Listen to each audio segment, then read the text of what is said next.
Well, speaking of Frozen, we'll just jump right in here with Josh Duhamel. I grew up in Winnipeg. Okay.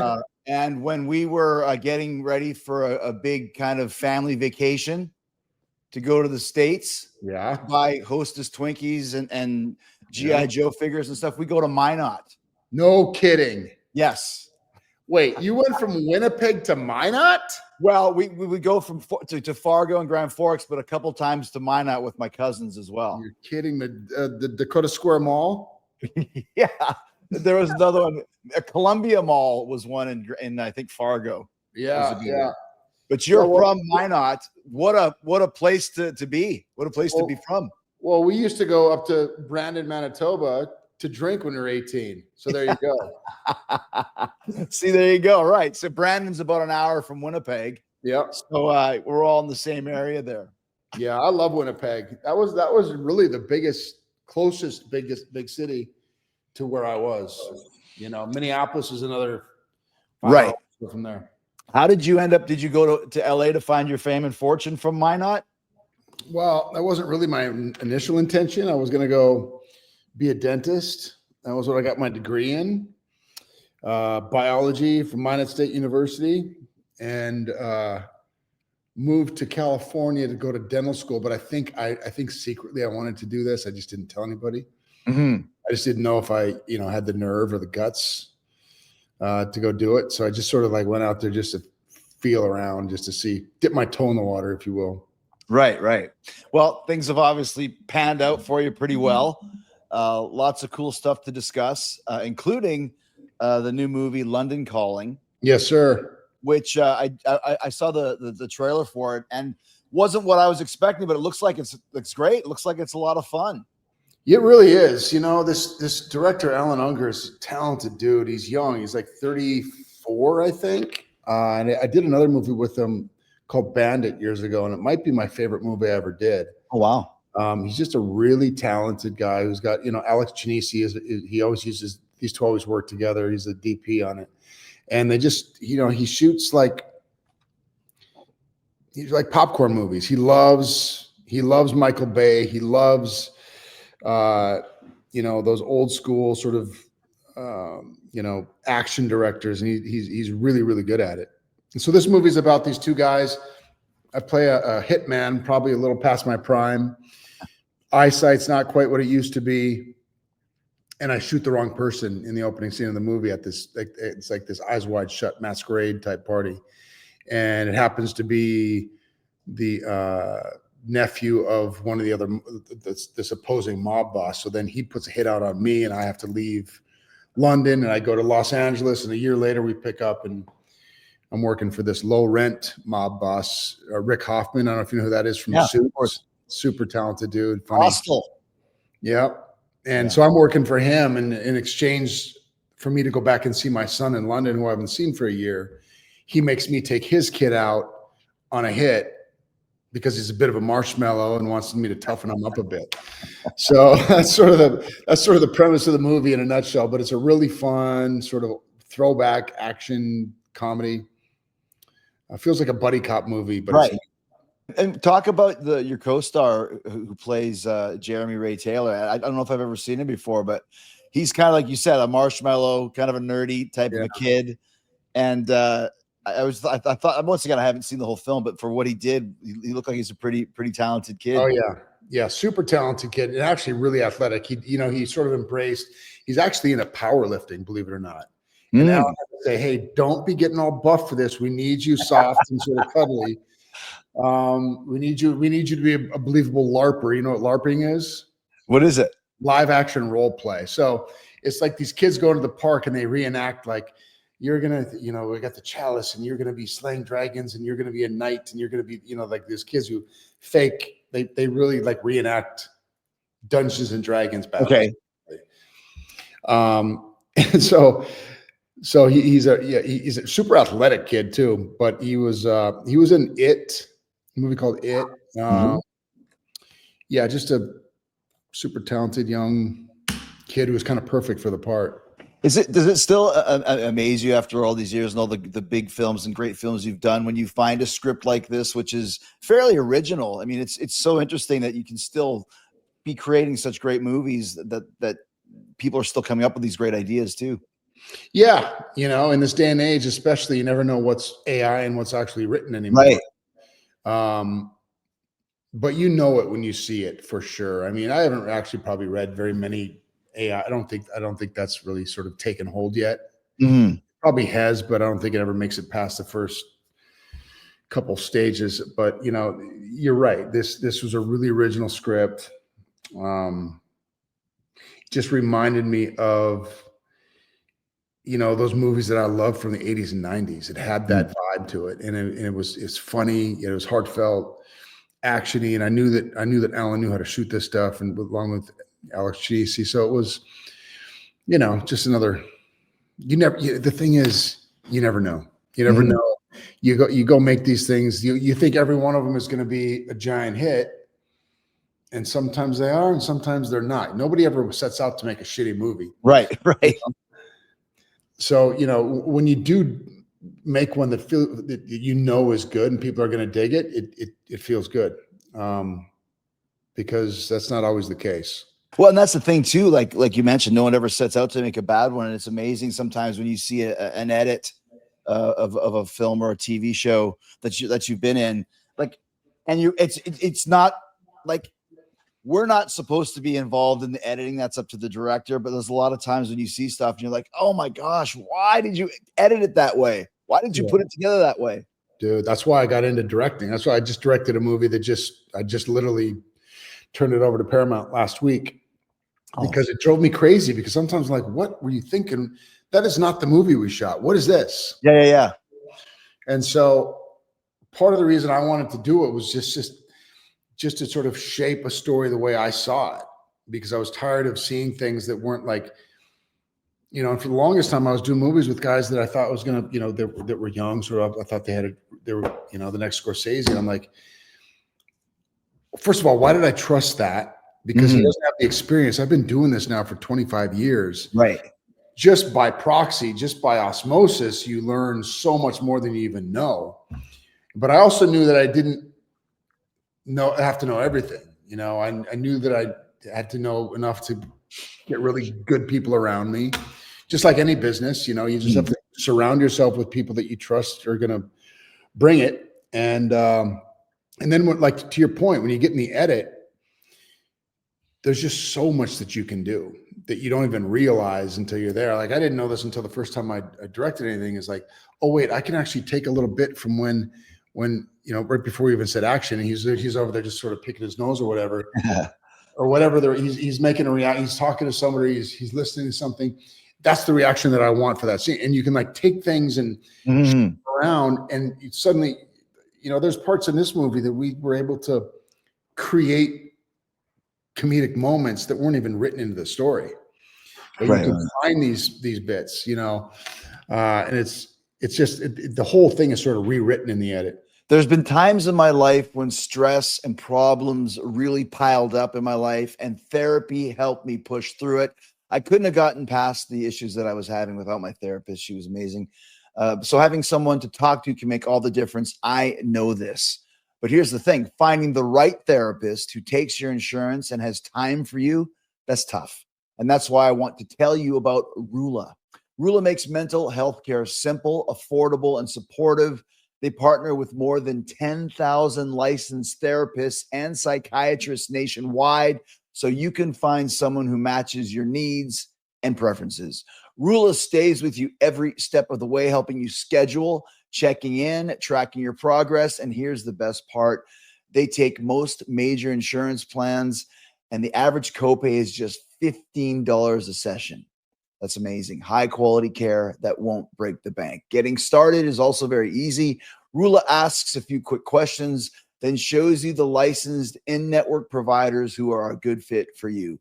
You can even have your first session as soon as tomorrow.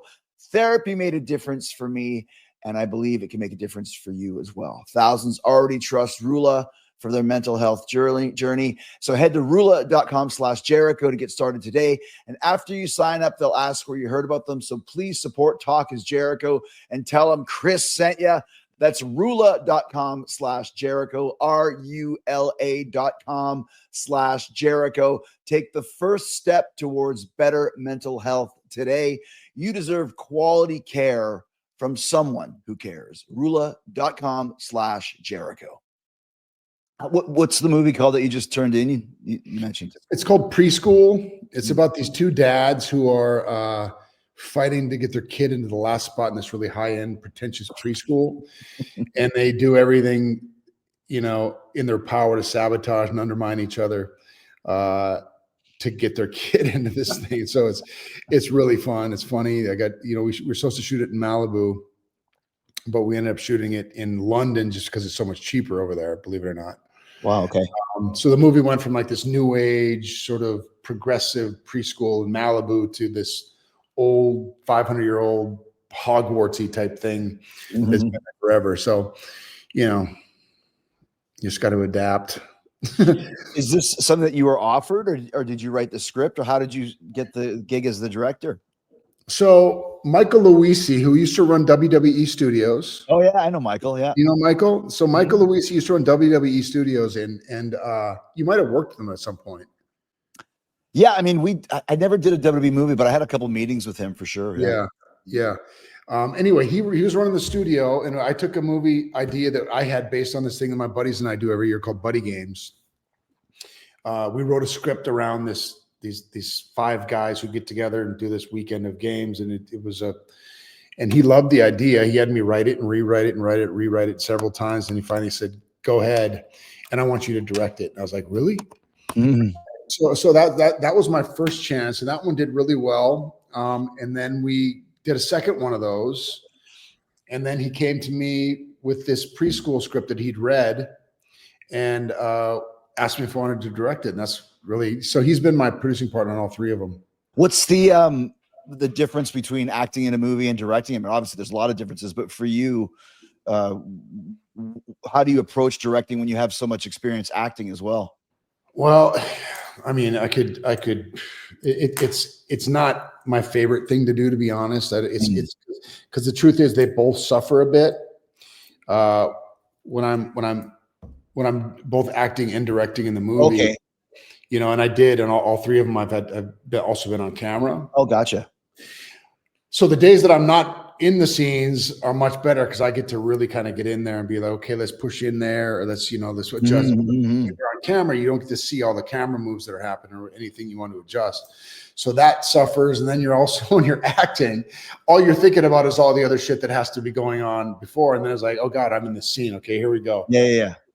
So that can be a good thing too. The less you sometimes I think about it and just sort of react and just be a part of whatever is happening. It's better. But it's also been a huge learning experience for me just to be on the other side of it. Just how when you're casting something or editing or talking to your art department or your costumes or whatever it is, you now have a full appreciation and respect for all facets of production, which honestly didn't have before. I mean, I did, and I always never treated anybody disrespectfully, but I didn't quite fully understand how much work it goes into, making a movie or a TV show. It's all consuming. So I love it, but it's been 3 years of work getting this thing delivered. So when you're in front of the camera and you're also directing, I guess you have to have an assistant director that you really trust, or a director of photography. Do you work with the same one every time, or? Yeah. So I have, especially when I'm on camera too, I have a girl named Rachel Thaley, who's just in the room right now, who's been working with me for 10 years, really talented girl, really, really good writer. And I trust that she's going to tell me, was I good in that, or did I suck? Do I need to do another take? Yeah. It felt all right. Well, try this, if she, so I trust her. Michael Luisi is another guy that I trust, is going to tell me, but you do need another set of eyes because you can't be in both places. So yeah, I just truly, I hire the best. And I had an amazing editor, amazing, hair and makeup department and wardrobe. I just try to get people I know are really good, and I give them a directive, and I just let them go be the artists that they are. And that creates a really collaborative, creative, all hands on deck sort of mentality, rather than a set that I've been on where, you know, the director's kind of the you know, the czar or the king. Dictator. Everyone kind of operates out of fear, and I didn't want to do that. I want everybody to feel like they're really contributing. Was there certain directors that you worked with over your career that kind of gave you some inspiration and influence in the way that you direct? Yeah, I think I learned from all of them in some way. Michael Bay, I learned a lot just about how he shoots. People have their own opinions about the guy, but he's an amazing shooter. He really is one of the best. He's got one of the best eyes for cinema out there. Sometimes you know, he gets a bad rap for being that dictator I was talking about before, and he can be, but he's also a very sweet man. But he demands a lot from his crew, and you know, so I take the best and leave the rest, and learn from, you know, the total opposite of that is a guy named Lasse Hallström, who directed a movie I did called Safe Haven. Total. Just a quiet sort of doesn't say much, just a real artist. He'll be on a location scout, and he'll be out in the field sort of sniffing daisies.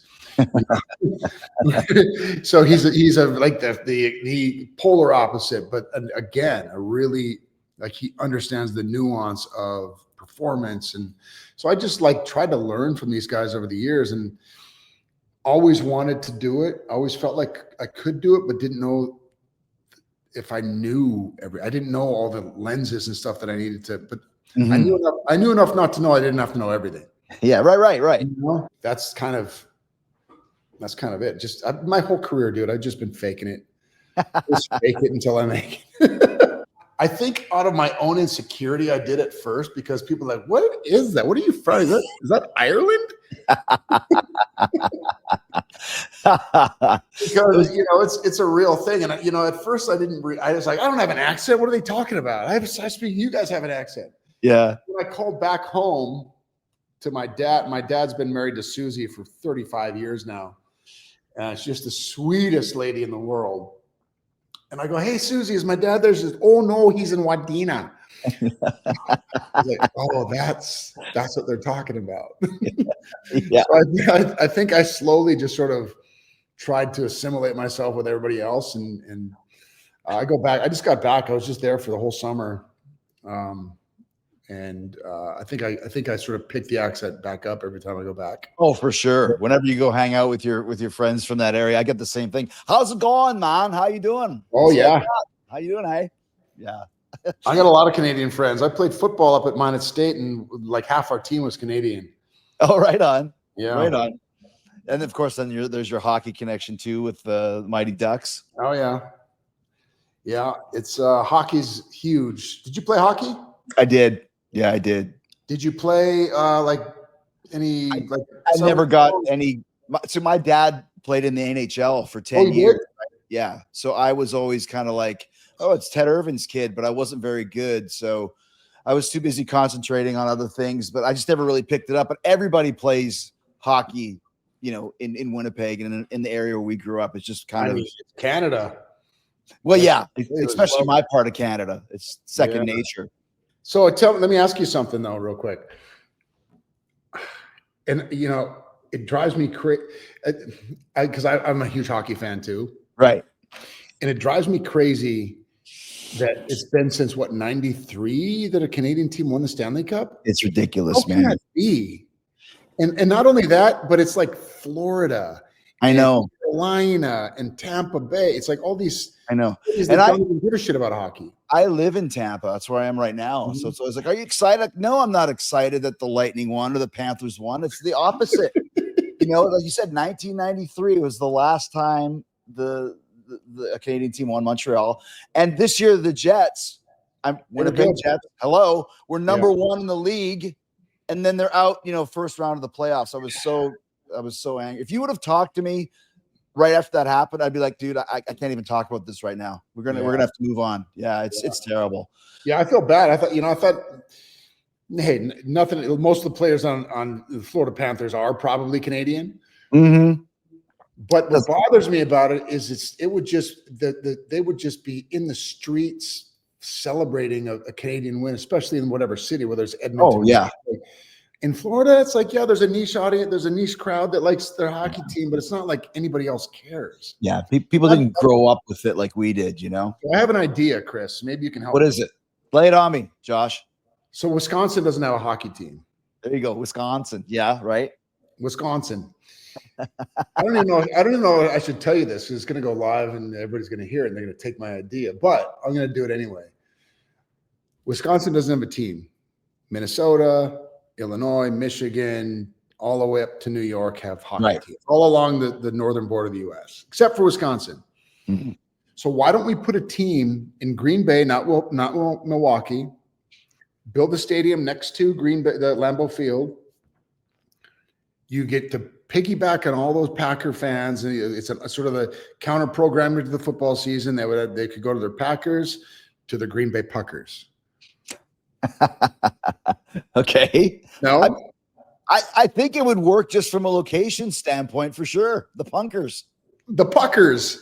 Not the Punkers, the Puckers. Got the puck. Got it. The Green Bay Puckers. and the logo is a big pair of lips like the Stones. Yeah, sure. Right. But I think they go with the green and the gold. And I'm not a big fan of Wisconsin sports because I'm from Minnesota, or I'm from North Dakota. We cheer for Minnesota teams. But I have a bunch of friends who are huge Wisconsin Badger and Packer fans.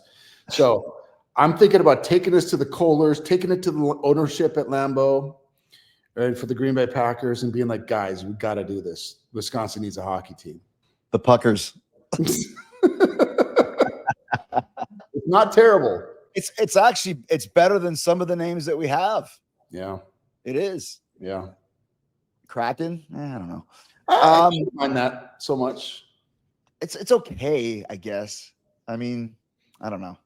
I haven't quite come to terms with it yet, but the Puckers, I can go for that one. Let's talk about, you mentioned Michael Bay and Transformers.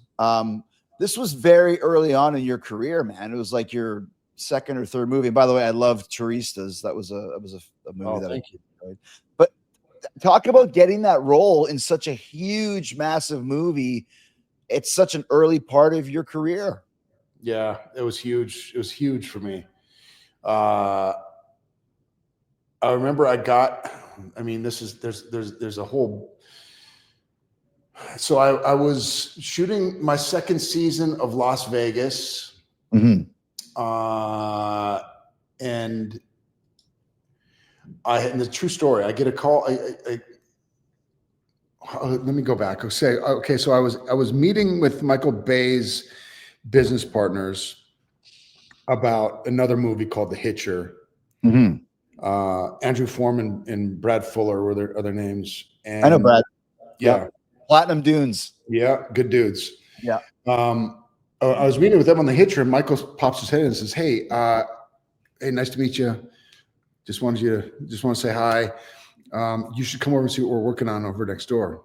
He goes, because they're all in the same complex. Yeah, down there in Santa Monica. And I go, "What is it?" He goes, Transformer. I was like, "Oh my God, that sounds like a terrible idea." I was thinking that in my head, like, that just sounds like a terrible idea. And so I go over there, of course, and I meet him afterwards. Then I see the artwork and the stuff that they're doing to sort of reimagine the whole Transformers thing from the 80s. Mm-hmm. And then I was like, oh my God, this is going to be massive. And then about several months later, I'd been working on Las Vegas, and there was a storyline where I was coming back from Iraq, and I was suffering from PTSD. And it was pretty dark, and I went for it. I just remember I went to a real dark place, and Spielberg had seen it, and it was. And Spielberg was this was a Paramount.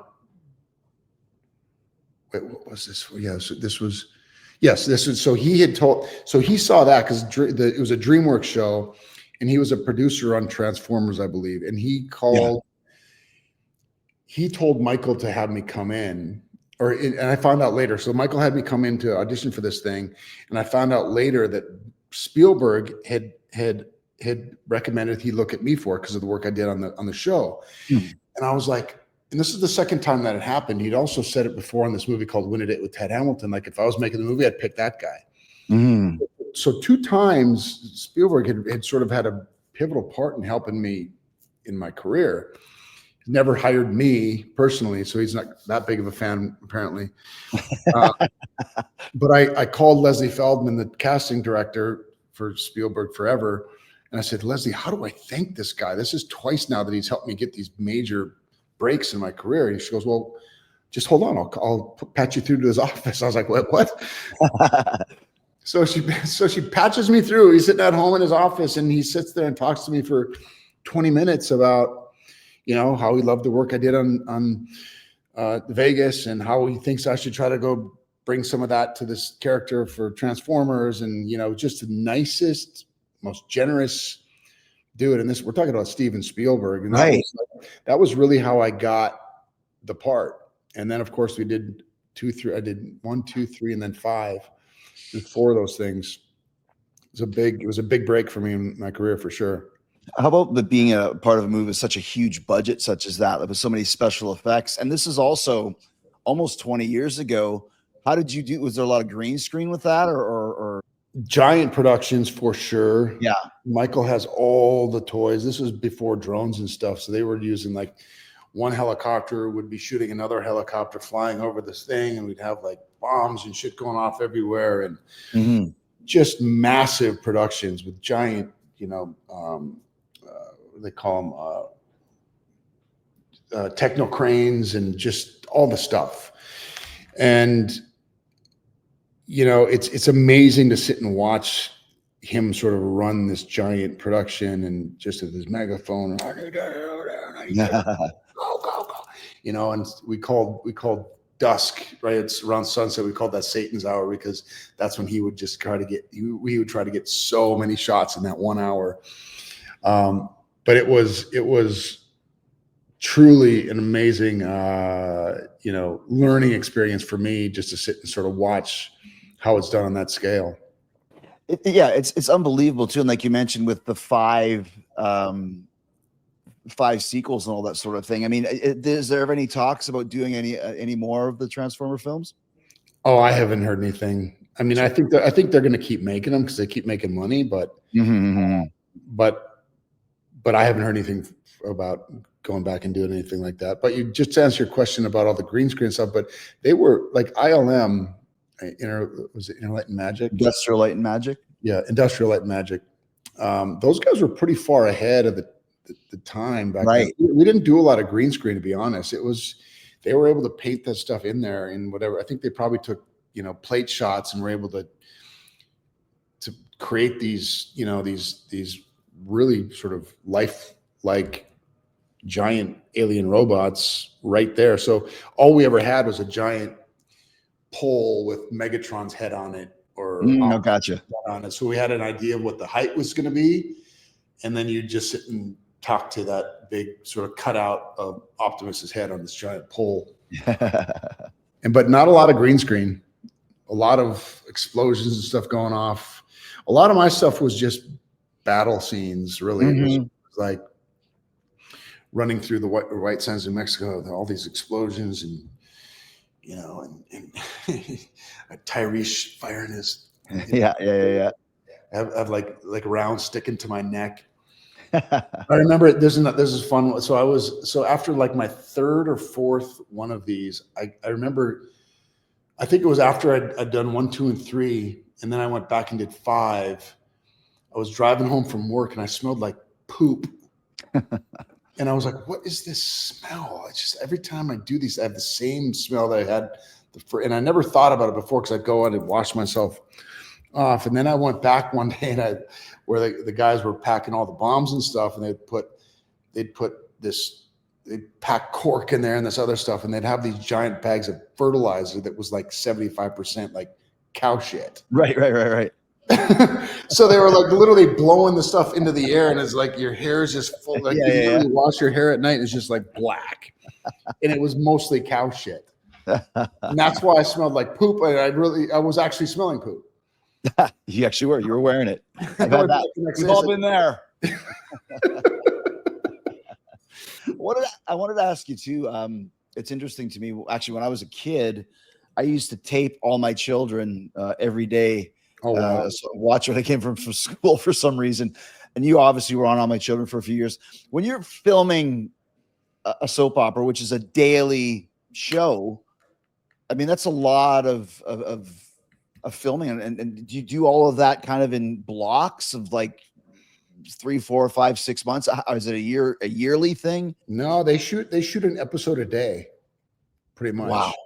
So every script is about 60 pages, and they've got like an alleyway in a big sound stage, and on either side of this alleyway are sets they have set up. So it's like Chandler's parlor, Susan Lucci's like living room, and then you've got the bar, and then you've got whatever, so they would literally, they'd shoot all 6 scenes that were in every segment between each commercial break in a row.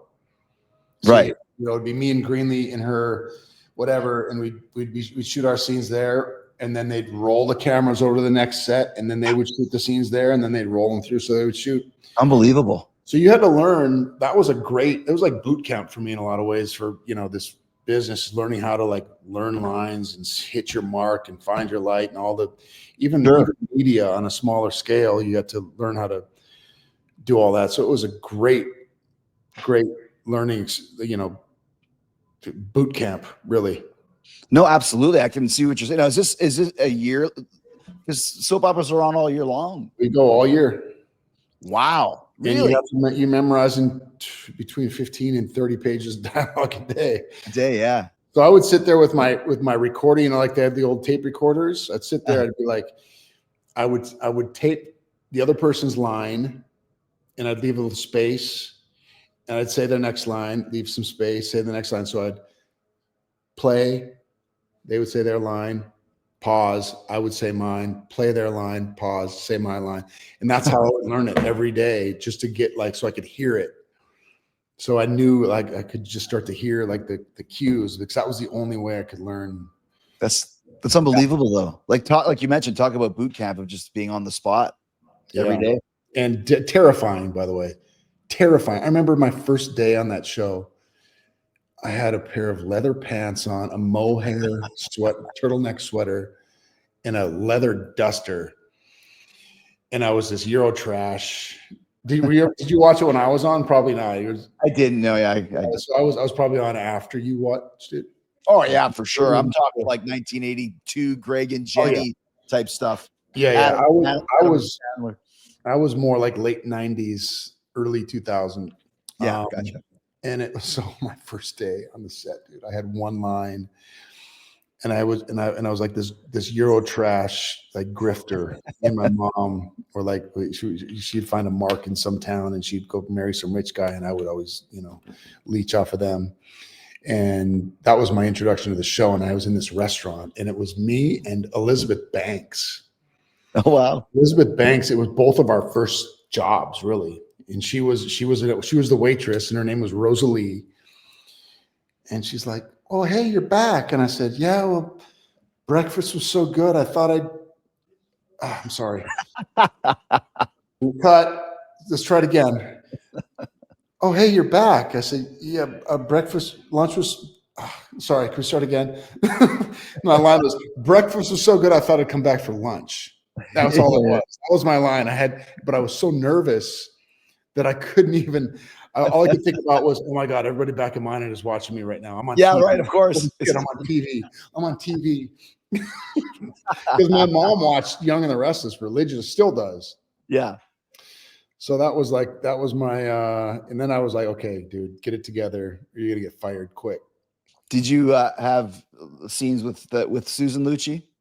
Oh yeah, I lived in Susan Lucci for a while in Erica Kane in her house. I don't think she liked me very well, honestly. Oh yeah, Yeah, Uh-oh. because I was a little bit irreverent on. I just came in like I had, because I think I was so desperate to be good, to be like, Mhm. to like make my mark there so that I could stay doing this for a living, Right. that I took big risks on the show, and I would do things that people didn't normally do. And it drove her crazy because I didn't have a lot of training. I'd taken classes, but I'd really worked my ass off to get here. So I wanted to make sure it was like sink or swim. You got to go big or go home. And so I took big risks, and she was always like, "What are you doing?" And so I think she talked to the writers to have me sort of written onto another storyline or something. It's interesting though, Josh, that more actors from that world haven't made the transition to the big league, shall we say, like you have. I mean, there are a lot that have. Mm-hmm. There's a lot of people. It's a great place for people to sort of come up. You Like probably you said, yeah, boot camp, right? haven't really probably heard of it a lot, but a lot of them do start there. But for me, like I had no plan B, man. I was like, I'd already foregone dental school. I was like, I got to make this work, man. I really busted my ass. And like you, I was in sports my whole life. So I learned how to compete. I learned how to like, I approached it like a sport, almost like a competition, that I had to be good. I had to stand out. I had to make sure that I could make my mark here so that I could keep my job and hopefully keep going. And I think that, that sink or swims mentality I just sort of went for it. It was all or nothing. Mm-hmm. And that caught on for whatever reason. I ended up, having 3 good years there. I could have, they asked me to stay, and I could have, and it would have been a great living. It would have been easy, but I knew that I wanted to try to go, on and try other things. And, thankfully it worked, but I don't know. Is it dumb luck? Maybe. Well, it's ambition, it's talent, a combination of everything, right? Mm. What was your first gig that you got after All My Children that started kind of getting you more stuff? It was Win a Date with Tad Hamilton in Las Vegas. Okay. Both the pilot of Las Vegas and Win a Date with Tad Hamilton kind of happened at the same time. So I had like 2 big breaks in a row. And then I was really sort of, okay, don't f this up, dude. Yeah. This is the universe is giving you an opportunity. Do not f it up. And I almost did several times. There's a lot of pitfalls in this business. And thankfully, I had a really good group of friends, good family. They kept me mostly on the straight and narrow. But as a kid from Minot, North Dakota, suddenly in New York City with a little money in his pocket for the first time, dude, I saw some sunrises, and it wasn't because I was up early. It is funny though, like, once again, coming from where we came from, I think we're a little bit more grounded just coming from that area of the country, just by the way we're brought up, maybe. Yeah, I agree with that. I'm so grateful that I grew up in North Dakota. I really am. It's just, there's just salt of the earth people. None of them are that impressed with any of this stuff. They just treat me exactly. All my boys treat me exactly the same. Yeah. And they're not afraid to give me shit like they give anybody shit, and I love that. Thankfully, I don't have a bunch of people around me who are just sort of telling me what I want to hear. These guys are real. So yeah, I do think there's something about that. I spend a lot of time at my cabin out there still. I after 20, I couldn't wait to leave when I was 22, just to get because I'd gone to high school all the way through college at Minot, and couldn't wait to get out and just see the world and go find some adventures, go do something. And it was rough for the first few years. But I started to get some traction in this business, and I wasn't even really sort of looking to do it, but I didn't really tell anyone. So it was but when I did, I was like, I'm never going back there. I love this is the best thing ever. And then after, 25 years here in California. I love the state. It's been good to me. It's been very good to me, but I really started to miss North Dakota. Yeah. And I met a beautiful woman from there who's my wife, and we have a baby now. And I knew I was looking for that again. And it turned out to be, the best move. And she loves being back home. If it was up to her, she would live back there. Yeah. But, so it's funny how, whether it's just age or experience or wisdom or priorities, I don't know what it is, but it's just sort of, I just feel like that is where, so I got my residency back in North Dakota now after all these years. And I love it. I love going back there. I got that cabin out in the woods, got a place in Fargo, and I got a cabin out in the woods in Minnesota that we just love. It's just the best.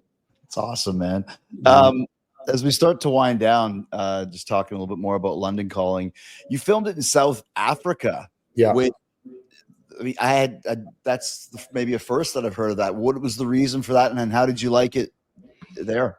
So the movie is called It's London Calling, and it's about a guy who leaves London to go. He's forced out of London just to save his own ass. Right. He goes back to LA. Now, you'd think we could shoot it right here in LA, but you can't because they make it so prohibitive to shoot anything here anymore. It's just unbelievable. It makes me so crazy, mad. Right? Yeah. So, believe it or not, Cape Town, South Africa is like a perfect double for Los Angeles. It feels like you're in Malibu, like along the coast there. And so they shoot a lot of things sort of doubling as California there. So that's kind of the reason you could shoot at a much better price than you can here. That we're able to shoot London even there just to make, because there's a part of town that looks like old London. So that's kind of how we ended up there. And it's if you ever been to South Africa? Yeah, once. Yeah, it's awesome. Beautiful. Yeah, I loved it, man. It was so cool. The people were amazing. The crews were super talented. Even the talent there is unbelievable. So that's kind of how we ended up there, just purely because we could shoot it there for a price.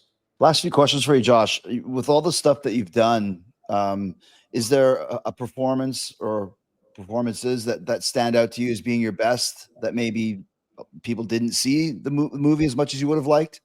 Yeah, there's movies that I definitely that I like more than others. I mean, every single one of them though is its own adventure. It really is. That's what I love about this business is every day is different. You're doing a different scene from a different thing every single day. So nothing is ever the same. And I think maybe it's my ADD that I could never be in an office working because I would just feel like I would just be doing the same thing every day. But this doesn't feel like that.